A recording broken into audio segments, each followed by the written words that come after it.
The Prime Minister says he's raised concerns over human rights and China's actions in the South China Sea during his meeting with President Xi Jinping at the G20 in Brazil. The Chinese president used the meeting to urge Anthony Albanese to back free trade ahead of Donald Trump's return to the White House. The ABC's political lead, David Spears, is at the G20 summit and joins us now. David, what did the two leaders discuss on trade?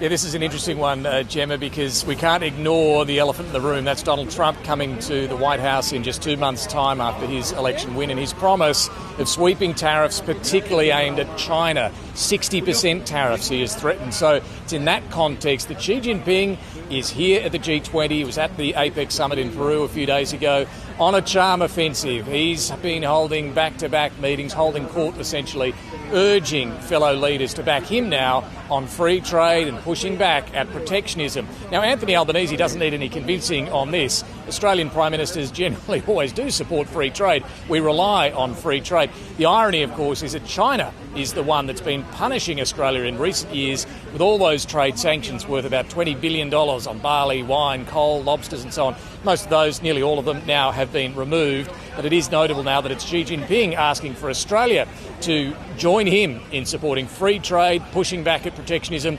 Anthony Albanese, as I say, supports all of that, but is sensitive to the suggestion he's doing this because of any pressure from Beijing.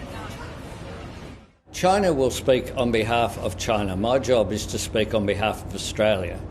And Australia has an interest in free and fair trade. We're a trading nation. And Australia believes that there should be international norms of trade, that we should abide by them. So the Prime Minister, yes, supports that free trade, doesn't want those tariffs, wants to see World Trade Organisation rules upheld and strengthened.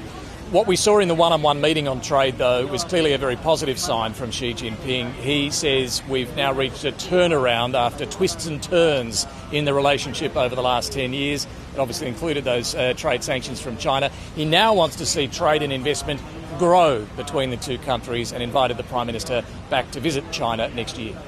David, the Prime Minister says he also raised Australia's concerns with China. What were they? Yeah, look, this is the list of concerns that we're used to seeing Prime Ministers now raise with China. They go to human rights, and right now that includes the detention and the suspended death sentence for Australian citizen Yang Hengjun in China.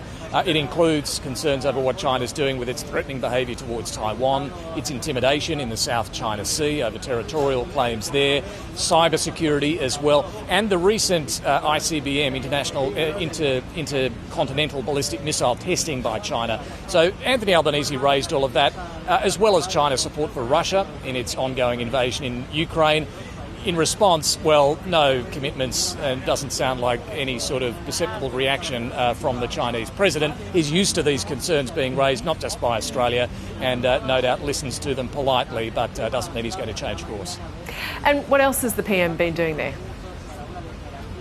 Look, he's also met Keir Starmer, the British Prime Minister, today. They discussed climate change, and you would expect, although not confirmed, that they informally discussed Donald Trump as well. They're AUKUS partners. They're wondering what will happen under Donald Trump to that AUKUS agreement. He also held a meeting of what's called MICTA, which is a grouping of mid-level powers: Mexico, Indonesia, Korea, Turkey, Australia.